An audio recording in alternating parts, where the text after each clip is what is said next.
बड़ी खबर आ रही है झारखंड से, जहां मुख्यमंत्री ने बड़ा ऐलान कर दिया है। जी हां, टीडीपीएल के जरिए हुई परीक्षाएं रद्द करने का ऐलान कर दिया है हेमंत सोरेन ने। टीडीपीएल पर उठे थे गंभीर सवाल, एसएससी सीजीएल परीक्षा भी रद्द कर दी गई है। सीएम ने यह ऐलान किया। 2014 से अब तक की जांच की जाएगी। जी न्यूज ने छात्रों की मांग को प्रमुखता से उठाया था, दिखाया था, और इसके बाद अब छात्रों की जीत हुई है, की जीत बताया गया है। 2014 से अब तक के मामलों की जांच होगी। जी न्यूज ने प्रमुखता से इस खबर को दिखाया था। झारखंड के मुख्यमंत्री ने बड़ा ऐलान किया। टीडीपीएल के जरिए जो परीक्षाएं हुई थी उन्हें रद्द कर दिया गया है। टीडीपीएल पर गंभीर सवाल छात्रों ने उठाए थे। और ये तस्वीर आप देखिए, जैसे ही ये ऐलान किया हेमंत सोरेन ने, छात्रों ने जश्न मनाना शुरू कर दिया। और ये वो आंदोलनकारी छात्र हैं जो पिछले कई दिनों से धरने पर हैं, और जी न्यूज ने लगातार उनकी आवाज उठाई थी और लगातार इस मुहिम में जी न्यूज उनके साथ था। और देखिए छात्रों ने कैसे जश्न मनाया वहां पर जैसे ही ये ऐलान हुआ, क्योंकि प्रमुख जो मांगे हैं वो परीक्षा को रद्द करना ही था और सीबीआई जांच।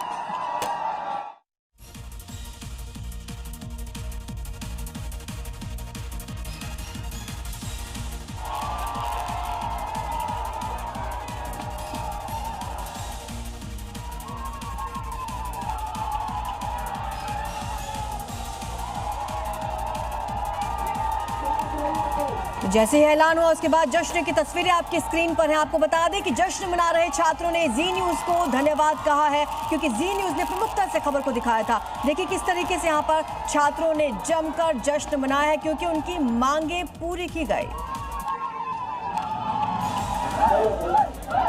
सीजीएल एग्जाम रद्द होने के बाद छात्रों ने जमकर जश्न मनाया। हम लोगों ने उनका अनशन तुड़वाया, जूस पिलाकर हम लोगों ने अनशन को तुड़वाने का काम किया। लेकिन अब भी आंदोलन खत्म नहीं होगा, क्योंकि छात्र किसी भी कीमत पर परीक्षाओं में गड़बड़ियों की जांच और दोषियों पर कार्रवाई चाहते हैं। सीबीआई जांच कीजिए, जहां से जो जांच करना है वो जांच कीजिए, लेकिन हम लोग के साथ अन्याय मत कीजिए सर, हम लोग मर जाएंगे। सरकार ने छात्रों से वादा किया है कि वो सख्त कानून के साथ ही आई एएस अमिताभ कौशल की अध्यक्षता में रिफॉर्म कमेटी भी बनाएगी। लेकिन छात्रों का एक धड़ा अब भी सीबीआई जांच की मांग पर अड़ा हुआ है। हम लोग का कहना है कि आप जांच करिए, जांच में जो त्रुटि मिलेगा उसको हटाइए ना, हम लोग आपके साथ सहमत हैं। देवेंद्र महतो ने अपना अनशन तोड़ दिया है। छात्र नेता ने 16 दिन बाद अपना अनशन तोड़ा है। मंत्री इरफान और दीपिका ने उनका अनशन तुड़वाया। जेएसएससी, सीजीएल और टीडीपीएल परीक्षाएं रद्द करने का जो फैसला लिया गया उसे इन्होंने झारखंड की बड़ी जीत बताया है। साथ ही देवेंद्र ने कहा कि परीक्षा में सुधार की लड़ाई हमारी जारी रहेगी। तो ये तस्वीर आप देखिए जब देवेंद्र महतो ने अपना अनशन तोड़ दिया है। छात्र नेता देवेंद्र नाथ महतो का अनशन तुड़वाने सदर अस्पताल में मंत्री दीपिका पांडे और इरफान अंसारी पहुंचे थे, जिन्होंने देवेंद्र को जूस पिलाकर भूख हड़ताल खत्म करवाया। मैं स्थगित कर रहा हूं और आगे मेरा एक संघर्ष जारी रहेगा, एक रिफॉर्म को लेकर के। और मैं एक ऐसा एजुकेशन सिस्टम चाहता हूं जो फ्यूचर में पेपर लीक ना हो, फ्यूचर में धांधली ना हो।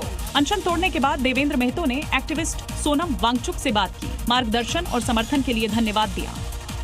हमारे डिमांड पूरी कर ली है सरकार, आपको हम प्रणाम कर रहे हैं और आपसे हम आशीर्वाद प्राप्त करना चाहते हैं। आंदोलनकारी छात्रों ने अनशन खत्म कर किया है। मांगे माने जाने के बाद यहां से जश्न की तस्वीरें भी सामने आई हैं। एक दूसरे को गले लगाकर छात्रों ने बधाई दी। छात्रों ने अपने संघर्ष की इसे जीत बताया है और ये कहा है कि जो इतने लंबे वक्त से हमारा संघर्ष चल रहा था, आंदोलन चल रहा था, उसकी ये जीत है। अनशन तुड़वाने की तस्वीरें आपकी स्क्रीन पर हैं। बीते कई दिन से अनशन पर थे छात्र, और जब मांगे मानी गई उसके बाद छात्रों ने अनशन तोड़ा। जमकर यहाँ पर जश्न मनाया गया। ये वही छात्र हैं जो पिछले कई दिन से भूख हड़ताल पर थे अपनी मांगों को लेकर, और आखिरकार अब अनशन तुड़वाया गया। और रांची में छात्रों ने सीजीएल एग्जाम रद्द होने के बाद जमकर जश्न मनाया। परीक्षाओं में धांधली और पेपर लीक के खिलाफ प्रदर्शन कर रहे छात्रों की मांगों को लगातार प्रमुखता से दिखाने के लिए उन्होंने जी न्यूज को धन्यवाद कहा। जी न्यूज पहले दिन से झारखंड में छात्रों की आवाज बन गया था। परीक्षाओं में गड़बड़ी, पेपर लीक और नौकरी बेचे जाने के आरोपों को लेकर छात्रों की आवाज को प्रमुखता से उठा रहा है। चाहे छात्रों की आवाज को सरकार तक पहुंचाना हो या फिर आंदोलन की तस्वीरें देश को दिखाना हो, जी मीडिया ने हर जिम्मेदारी बखूबी निभाई है। इसलिए मांगे माने जाने के बाद जी मीडिया को धन्यवाद दे रही है। पर एक बात मैं बोलना चाहूँगा, जिस प्रकार से आप मीडिया वालों ने हमारी बातों को भारत के देश के कोने कोने तक पहुँचाया है, यह आंदोलन आप लोगों के बिना अधूरा था। जिस प्रकार से जी मीडिया ने हम लोगों का सहयोग किया, आप लोगों के बिना यह आंदोलन अधूरा था। आइए खबरों में आगे बढ़ते हैं और राज्यों से जुड़ी 5 बड़ी खबरें आपको दिखाते हैं। उम्मीद पोर्टल पर वक्फ संपत्तियों के रूप में दर्ज जमीन को लेकर राजस्थान हाईकोर्ट ने राज्य सरकार और वक्फ बोर्ड से जवाब तलब किया। कोर्ट ने सरकारी और निजी संपत्तियों को वक्फ संपत्ति के रूप में दर्ज करने की शिकायत पर रिपोर्ट मांगी। बिहार सरकार के ऊर्जा मंत्री शैलेश कुमार के युवाओं पर दिए गए विवादित बयान के खिलाफ लोगों में गुस्सा है। मंत्री के खिलाफ किशनगंज के गांधी चौक में बजरंग दल के कार्यकर्ताओं ने विरोध प्रदर्शन किया और ऊर्जा मंत्री शैलेश कुमार के खिलाफ नारेबाजी करते हुए पुतला जलाया। बिहार के खगड़िया में तेज रफ्तार 2 बाइक के बीच भीषण टक्कर हो गई। बाइक सवार 3 लोगों की मौके पर ही मौत हो गई। टक्कर इतनी तेज थी कि बाइक के परखच्चे उड़ गए। हादसे के बाद परिवार में कोहराम मच गया है। बिहार के सिवान में एक महिला को सांप ने काट लिया, जिसके बाद परिवार ने इलाज के लिए अस्पताल में भर्ती कराया, जहां इलाज के दौरान महिला की मौत हो गई। जिसके बाद परिवार के लोगों ने डॉक्टरों पर लापरवाही का आरोप लगाते हुए अस्पताल में हंगामा किया। यूपी के जालौन में युवक ने फांसी लगाकर आत्महत्या कर ली। फंदे से लटकता देखकर परिवार ने पुलिस को सूचना दी। पुलिस पहुंची, शव को कब्जे में लिया, जांच में जुट गई है। फिलहाल आत्महत्या के कारणों का पता लगाया जा रहा है।